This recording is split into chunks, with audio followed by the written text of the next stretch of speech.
Hello guys, আপনারা ফ্লিপকার্টে একটি নতুন সমস্যায় পড়ে থাকতে পারেন। আপনারা যখনই ফ্লিপকার্টে কোনো একটি জিনিস এখানে কিনতে চাইছেন এবং কোনো একটি প্রোডাক্ট সিলেক্ট করে নেওয়ার পরে আপনারা যখনই এখানে পেমেন্ট সেকশনে চলে আসছেন, আপনারা এখানে দেখতে পাচ্ছেন যে ফ্লিপকার্ট ইউপিআইতে আপনাদের এখানে ভেরিফাই এবং পে করতে বলছে। আপনারা যদি এই ভেরিফাই অ্যান্ড পে অপশানে ক্লিক করে নেন তাহলে কিন্তু এরকম একটি পেজ ওপেন হয়ে যাচ্ছে, অ্যাপ আপডেট রিকোয়ার্ড। কিন্তু আপনারা যখন এখানে আপডেট নাওতে ক্লিক করে নিচ্ছেন, আপনাদের এখানে প্লে স্টোরে নিয়ে চলে যাচ্ছে, কিন্তু এখানে দেখতে পাচ্ছেন ফ্লিপকার্টের কিন্তু কোনো নতুন আপডেট আসেনি। তো আপনাদেরও যদি এই প্রবলেমটি হয়ে থাকে তাহলে কিন্তু আজকের এই ভিডিওটি আপনাদের জন্য। আপনাদের কয়েকটি স্টেপ জানাবো, আপনারা সেই স্টেপগুলি ফলো করে নিন, তাহলে কিন্তু আপনাদের এই সমস্যাটি ইজিলি সলভ হয়ে যাবে। তো কি সেই স্টেপগুলি তা জানার জন্য পুরো ভিডিওটি অবশ্যই দেখতে থাকুন। হ্যালো গাইস, আমি সৌরভ, আপনারা দেখছেন ইস্যুটেক। চলো শুরু করা যাক।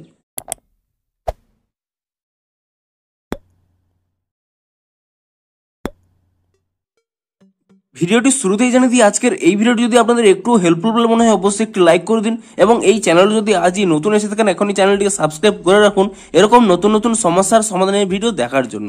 তো চলুন এবারে মেন ভিডিওটি শুরু করা যাক।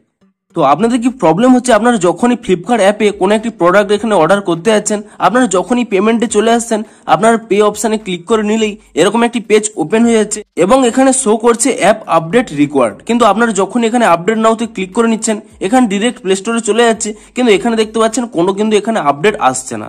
তো আপনাদের যদি এই প্রবলেমটি হয়ে থাকে তাহলে কিন্তু আপনারা এই স্টেপগুলি ফলো করুন। তো প্রথমে কি করবেন, এখানে আপনারা ফ্লিপকার্ট অ্যাপ থেকে এখানে ব্যাক করে নেবেন এবং তারপর এখানে ফ্লিপকার্ট অ্যাপটিকে এখানে ট্যাব এন্ড হোল্ড করে নেবেন এবং তাহলে এখানে একটি আই বাটন পেয়ে যাবেন। আপনি সেই আই বাটনে ক্লিক করে নেবেন এবং আপনারা তারপরে নিচের দিকে স্ক্রল করে নেবেন এবং তাহলে এখানে একটি অপশন পেয়ে যাবেন স্টোরেজ ইউজেস বলে, আপনি সেই অপশনে ক্লিক করে নেবেন এবং তারপরে এখানে একটি অপশন পেয়ে যাবেন ক্লিয়ার ক্যাচ বলে, আপনি সেই ক্লিয়ার ক্যাচ অপশনে ক্লিক করে নেবেন এবং তারপরে এখানে আরো একটি অপশন পেয়ে যাবেন ক্লিয়ার ডাটা বলে, আপনি তারপরে এই অপশনে ক্লিক করে নিয়ে এখানে ক্লিয়ার ডাটাটিকে ডিলিট করে নেবেন এবং তারপরে আপনারা এখান থেকে ব্যাক করে নেবেন এবং আপনারা এখানে প্লে স্টোর অ্যাপটিকে ওপেন করে নেবেন এবং প্লে স্টোর অ্যাপটিকে ওপেন করে নিয়ে আপনি এখানে সার্চ করে নেবেন ফ্লিপকার্ট বলে এবং ফ্লিপকার্ট বলে সার্চ করে নেওয়ার পরে আপনি এখানে চেক করে নেবেন যে ফ্লিপকার্টের কোনো নতুন আপডেট এসেছে নাকি। যদি ফ্লিপকার্টের কোনো নতুন আপডেট এসে থাকে তাহলে কিন্তু আপনারা তৎক্ষণাৎ ফ্লিপকার্ট অ্যাপটিকে নতুন ভার্সনে আপডেট করে নিন এবং ফ্লিপকার্ট অ্যাপটিকে নতুন ভার্সনে আপডেট করে নেওয়ার পরে তারপরে আপনারা এখান থেকে ফ্লিপকার্ট অ্যাপটিকে ওপেন করে নিন এবং ফ্লিপকার্ট অ্যাপটিকে ওপেন করে নিয়ে আপনারা কিন্তু এখানে হোয়াইল ইউজিং দ্য অ্যাপ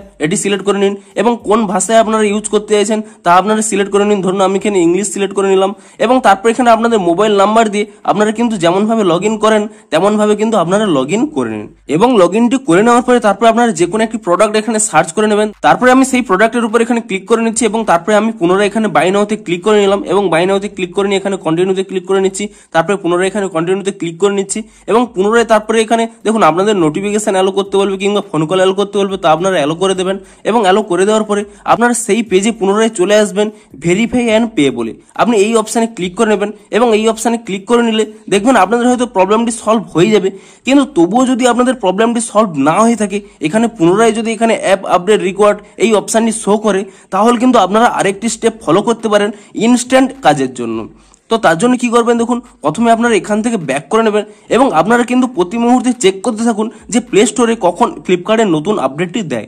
যদি ফ্লিপকার্টে কোনো নতুন আপডেট দিয়ে থাকে আপনারা কিন্তু তৎক্ষণাৎ আপডেটটি করে নেবেন, তবেই কিন্তু আপনাদের এই প্রবলেমটি সলভ হবে। কিন্তু যদি আপনাদের ফ্লিপকার্টে কোনো নতুন আপডেট না এসে থাকে, এই মুহূর্তে আপনারা চাইছেন কোনো একটি অর্ডার প্লেস করতে, তো তার জন্য কি করবেন, দেখুন আমি প্রথমে এখান থেকে ব্যাক করে নিয়ে পুনরায় এখানে ফ্লিপকার্টে চলে যাচ্ছি। তো আমি এখান থেকে ব্যাক করে নিচ্ছি। দেখুন আপনারা যখনই কোনো প্রোডাক্ট এখানে কিনতে যাবেন আপনারা কি করবেন, আপনাদের এখানে ফ্লিপকার্ট ইউপিআই এটি অটোমেটিক্যালি এখানে সিলেক্ট হয়ে যাচ্ছে। আপনারা কি করবেন, এখানে নিচের দিকে স্ক্রল করে নেবেন, এখানে একটি অপশন পেয়ে যাবেন ইউপিআই বলে, আপনি সেই ইউপিআই অপশনে ক্লিক করে নেবেন এবং আপনাদের মোবাইলে থাকা বিভিন্ন ইউপিআই এর এখানে কিন্তু অপশন চলে আসবে। আপনি যে ইউপিআই দিয়ে পেমেন্ট করতে চান, ধরুন আমি এখানে গুগল পে দিয়ে পেমেন্টটি করতে চাই, তো আপনারা এখানে গুগল পে অপশনে সিলেক্ট করে নেবেন এবং তাহলে এখানে একটি পে অপশন পেয়ে যাবেন, আপনি সেই পে অপশনে ক্লিক করে নেবেন এবং তাহলেই দেখুন আমার ডিরেক্ট কিন্তু এখানে গুগল পেটি ওপেন হয়ে গেছে এবং এখানে দেখুন পে করার অপশনটিও চলে এসেছে। তো আপনারা কিন্তু ইজিলি যদি এখানে পেটি করে নেন তাহলেই কিন্তু আপনাদের প্রোডাক্টটি প্লেস হয়ে যাবে। তো আপনারা এভাবেও কিন্তু আপনাদের প্রবলেমটি সলভ করতে পারেন, অর্থাৎ আপনাদের প্রোডাক্টটি ইনস্ট্যান্টলি কিন্তু অর্ডার করতে পারবেন। তো ভিডিওটি যদি আপনাদের একটু হেল্পফুল বলে মনে হয় অবশ্যই একটি লাইক করে দিন।